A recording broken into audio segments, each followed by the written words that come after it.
Hello दोस्तों, स्वागत है आपका इस प्लेटफॉर्म में।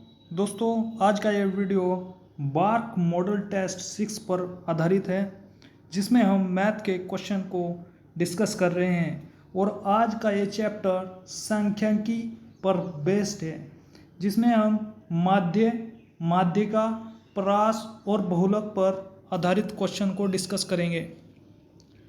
दोस्तों, जो भी साथी इस चैनल पर नए हैं और यदि आपने अभी तक इस चैनल को सब्सक्राइब नहीं किया है तो सब्सक्राइब कर लीजिए, ताकि आने वाली वीडियो की नोटिफिकेशन आपको मिलती रहे।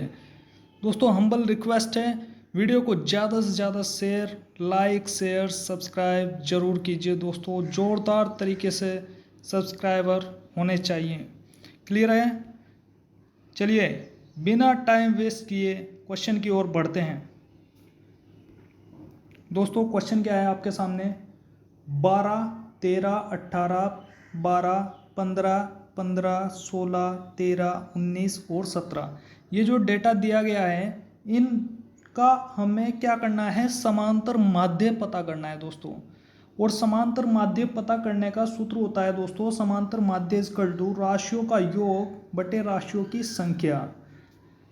ये है फॉर्मूला। लेकिन दोस्तों, अगर हमारे पास डेटा बड़ा आ जाए, मान लीजिए बड़ी बड़ी संख्या आ जाए, तो उसमें फिर आंसर तो आ जाएगा, लेकिन दोस्तों क्या है, कैलकुलेशन बड़ी पड़ेगी, टाइम ज़्यादा जाएगा।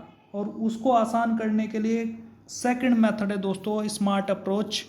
दी गई संख्याओं में से एक ऐसी संख्या को हम माध्य मान लेंगे। माध्य का मतलब होता है दोस्तों औसत, यानी बीच वाली संख्या। तो उनके नज़दीक है, जो सबसे नज़दीक है। मान लीजिए, ठीक है, हमने 15 को माध्य मान लिया है, औसत हमने 15 मान लिया है। अब देखिए दोस्तों, ये है हमारे पास संख्या, जो डेटा हमें दिया गया है। आंकड़ों का हमें जो आंकड़ा हम मानेंगे, जो माध्य हम मानेंगे दोस्तों, उस औसत का हमें तुलना करनी है। इन डेटा से हमें तुलना करनी है दोस्तों। देखिए, मैंने यहाँ पर लिखा हुआ है, डेटा हमारे पास ये है और माध्य हमने औसत मतलब 15 माना है। ठीक है, तो 15 से 12 3 कम है, 15 से 13 2 कम है, 15 से 18 3 अधिक है। जो अधिक है उसके सामने प्लस का चिन्ह लगा देंगे, जो कम है उसके सामने माइनस का। कितना कम है वो लिखेंगे हम। ठीक है, जैसे यहाँ पर 15 आ गया, तो 15 से तो 0 है, बिल्कुल 0 के इक्वल है। ठीक है दोस्तों, फिर हम क्या काम करेंगे, हम माइनस वाले एक और कर लेंगे और प्लस वाले एक और कर लेंगे। क्लियर है? देखिए, 3 से माइनस के 3 से प्लस के 3 कैंसिल हो जाएगा, और 3 और 2 5। चिन्ह तो माइनस का आएगा, लेकिन संख्या जुड़ जाती है माइनस में। ठीक है दोस्तों, अब यहाँ पर माइनस के 2 से प्लस का 2 कैंसिल हो गया, यहाँ पर 4 और 1 5, 5 आ गया। 5 से माइनस के 5 से प्लस का 5 कैंसिल हो जाएगा, और क्या आ जाएगा दोस्तों? 0। इस केस में क्या होता है, अगर 0 आ जाता है हमारा, तो वही संख्या माध्य होगी जो हमने माना था। क्लियर हुआ कि नहीं हुआ दोस्तों? ठीक है, ये बहुत ही बेहतरीन तरीका है। और जो सवाल होंगे, मान लीजिए कुछ केस ऐसे आते हैं जिसमें 0 नहीं होता, वो मैं आपको नेक्स्ट वीडियो में बताऊंगा। फिलहाल हम आगे क्वेश्चन को डिस्कस करने वाले हैं। दोस्तों देखिए, दूसरा क्वेश्चन क्या है, बहुत ही महत्वपूर्ण क्वेश्चन है। दिए गए आंकड़ों का समांतर माध्य ज्ञात कीजिए। एक सारणी दी हुई है, सारणी x का मान दिया हुआ है, ठीक है, और f का मान क्या है? बारंबारता है। x का मतलब होता है समांतर माध्य, और f क्या है? ये हमें ये प्रदर्शित कर रहा है कि 6 जो है 4 बार है, 10 जो है 3 बार है, 18 जो है 4 बार है। बारंबारता का मतलब जितनी बार आया हुआ है।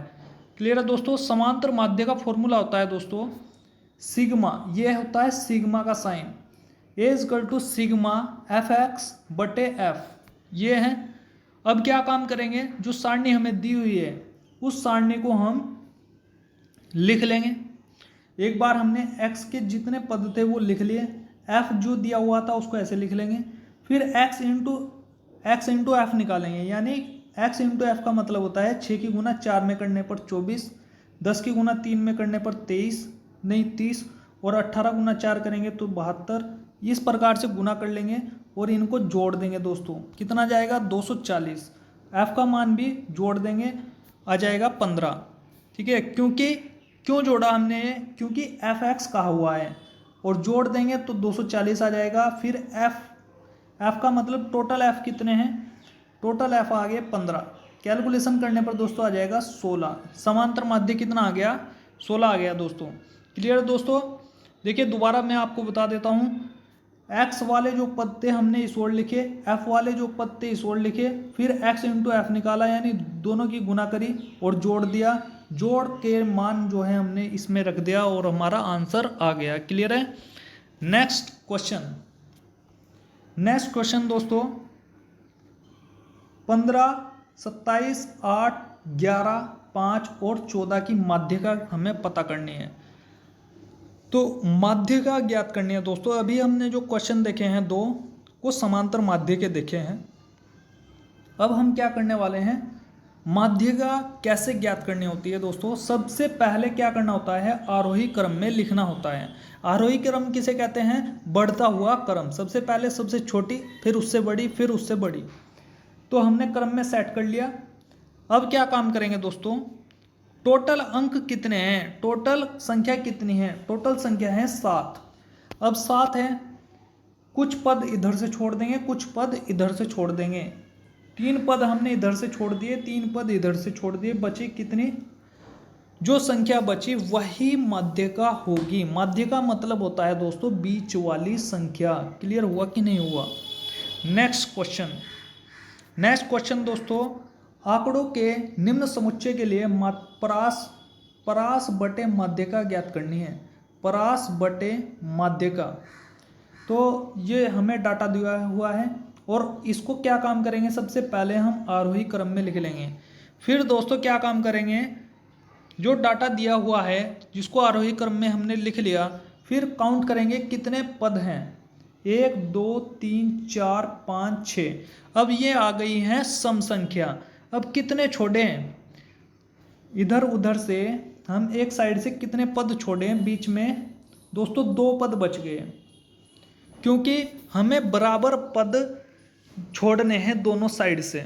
बात समझ में आई। अब दोस्तों क्या करना है, इस केस में सम संख्या वाले केस में क्या करना होता है, दोनों संख्याओं को जोड़ दिया जाता है और बटे कर दिया जाता है 2।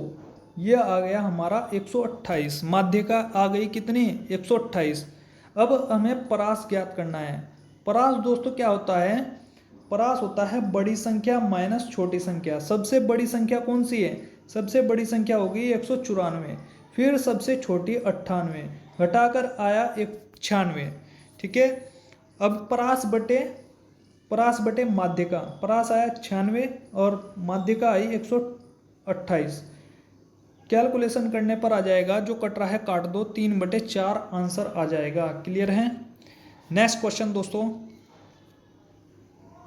अति महत्वपूर्ण क्वेश्चन जो बार बार एग्जाम में पूछा जाता है। क्वेश्चन है माध्यिका हमें ज्ञात करनी है। अब ये वर्गीकृत डेटा दे दिया गया है। वर्गीकृत डेटा यानी जब इस प्रकार से डेटा दिया गया होगा 60 से 70, 70 से 80, इस प्रकार से, और नीचे दिया गया है हमें ये बारंबारता, ऊपर है संचयी बारंबारता। ठीक है, CF मतलब संचयी बारंबारता। और माध्यिका का फॉर्मूला होता है दोस्तों L प्लस मजला ब्रैकेट में n/2 माइनस CF ब्रैकेट बंद बटे में है बारंबारता। ठीक है, और इनटू है H यानी वर्ग अंतराल। अब दोस्तों करना क्या है दोस्तों, सबसे पहले हमें क्या काम करना है, जो वर्गीकृत डेटा दिया गया है, वर्ग अंतराल जो दिया गया है उसको पहले ऐसे उतार लेंगे। ठीक है, फिर उसके बाद क्या काम करना है, f का जो मान दिया हुआ है उस f के मान को ऐसे उतार लेंगे जो दिया गया है, बिल्कुल ऐसे।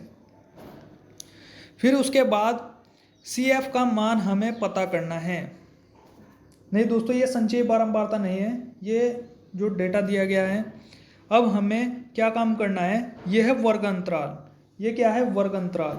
अब CF का मान हमें पता करना है। CF देखिए 2 था, 2 को पहले एज इट इज़ पहले लिख लेंगे, फिर उसके बाद नीचे वाले पद में ऊपर वाला पद जोड़ते जाएंगे। 6 आ जाएगा, 7 में 6 जोड़ा 13 आ जाएगा, 9 में 13 जोड़ देंगे 22, फिर 22 में 10 जोड़ देंगे 32, फिर 32 में 12 जोड़ देंगे 44, और फिर 6 जोड़ देंगे 50। क्लियर है? यहाँ तक बताओ किसी को समझ में आया नहीं आया, किसी को कोई दिक्कत? अब क्या करना है दोस्तों, महत्वपूर्ण लाइन, संचय बारंबारता का जो जोड़ होगा वो बारंबारता के जोड़ के बराबर होगा। यानी जो इसका जोड़ आया हमारे पास 50, वह इस बारंबारता के जोड़ के बराबर होगा। क्लियर? अब देखिए यहाँ पर नोट, सबसे लास्ट वाली CF यानी संचय बारंबारता, सबसे संचयी बारंबारता को, सबसे जो लास्ट वाली जो संचयी बारंबारता है यानी 50, इसको 2 से भाग करना है। क्यों करना है? क्योंकि ये सम संख्या है दोस्तों। क्या है ये? सम संख्या। अगर सम संख्या आएगी तो 2 से भाग करना है, और अगर विषम आई, मान लीजिए यहाँ 51 होता, हाँ अगर यहाँ पर 51 होता दोस्तों, तो n/2 + 1 करते हैं। ठीक है, n/2 + 1 करते हैं। समझ में आ गया? तो n का मान आ गया दोस्तों, n का मान आ गया 50/2 करेंगे 25 आ जाएगा। अब ये देखेंगे ये जो 25 आया है ये संचयी बारंबारता में कौन से नंबर पर है, मतलब किस वर्ग अंतराल में आ रहा है। अब देखिए यहाँ पर हमने देखा यहाँ पर तो 22 है, यहाँ पर तो आएगा नहीं, तो यानी 32 वाले में आएगा यहाँ पर। और सारा खेल इसी वर्ग अंतराल पर है जो हमने पता किया है, सारी वैल्यू इसी से निकलेंगी। L का मान क्या होगा? L का मान होता है दोस्तों उस वर्ग अंतराल में सबसे छोटी वैल्यू, उस वर्ग अंतराल में निम्नतम सीमा यानी सबसे छोटी वैल्यू L का मान होता है। F का मान वही रहेगा, लेकिन संचयी बारंबारता CF उससे पहले वाले, उस वर्ग से पहले वाले की लेनी है, यानी 22 होगी हमारी संचयी बारंबारता। अब दोस्तों आते हैं यहाँ पर, देखिए मैंने एक चीज लिखी हुई है, वो संचयी बारंबारता पता करनी है जो 25 से बड़ी हो। उस वर्ग के अंदर छोटी वैल्यू L का मान होगा, जो छोटी वैल्यू होगी तो वह होगी L का मान। उस वर्ग से पहले की संचयी बारंबारता हमें पता, वही लेंगे, मतलब जो वर्ग हमने सेलेक्ट किया है उस वर्ग से पहले की संचयी बारंबारता हमें लेनी है। ठीक है, अब देखिए सारी वैल्यू को लिख लेंगे। L का मान 40 हो जाएगा। वर्ग अंतराल क्या है दोस्तों? वर्ग अंतराल होता है, देखिए ये हमें पता है वर्ग अंतराल है। वर्ग अंतराल का मतलब है इनके बीच में कितने का डिफरेंस है, 10 का डिफरेंस है, तो h का मान हो जाएगा 10 हो गया। फिर फॉर्मूला लगाएं, माध्य का इक्वल टू L प्लस मजला bracket n/2 minus CF/F into H। L का मान हमने पता कर लिया 40, n/2 हमने पता किया था अभी 25, CF क्या है? उससे पहले वाले वर्ग, जो वर्ग हमने सेलेक्ट किया है उस वर्ग से पहले की संचयी बारंबारता यानी 22 बटे F का मान कितना है दोस्तों? F का मान देखिए उस वर्ग में, जो वर्ग हमने सेलेक्ट किया है उस वर्ग की बारंबारता 10। देखिए L का मान मैं यहाँ से बता सकता हूँ, हमने जो वर्ग सेलेक्ट किया है उसमें छोटी वैल्यू जो होगी ये होगा हमारा L का मान। ठीक है, मैंने दोबारा बता दिया है आपको। ठीक है, फिर 10 से 10 कैंसिल हो जाएगा, 25 माइनस 22 3 आ जाएगा, 40 + 3 = ये आ जाएगा आपका 43। क्लियर है दोस्तों? L का जो मान होता है वो है CF तथा N के मान पर डिपेंड करता है। उम्मीद है आपको ये समझ में आ गया होगा। नेक्स्ट क्वेश्चन की ओर हम बढ़ते हैं। नेक्स्ट क्वेश्चन क्या है दोस्तों? प्रेक्षणों 5 4 4 6 7 6 9 7 6 5 का हमें बहुलक पता करना है दोस्तों। जितनी बार आया वही बहुलक होगा। सबसे पहले जो संख्या है हमारे पास उस संख्या को हमने नोट डाउन कर लिया यहाँ पर। फिर हमने देखा, मान लीजिए 5 है, 5 एक संख्या है, यह कितनी बार रिपीट हुई है? 2 बार। 4 कितनी बार रिपीट हुआ? 2 बार। 6 कितनी बार रिपीट हुआ? 3 बार। 7 कितनी बार रिपीट हुआ? 2 बार। तो जो सबसे ज़्यादा बार रिपीट होगा वही बहुलक होगा दोस्तों। क्लियर है?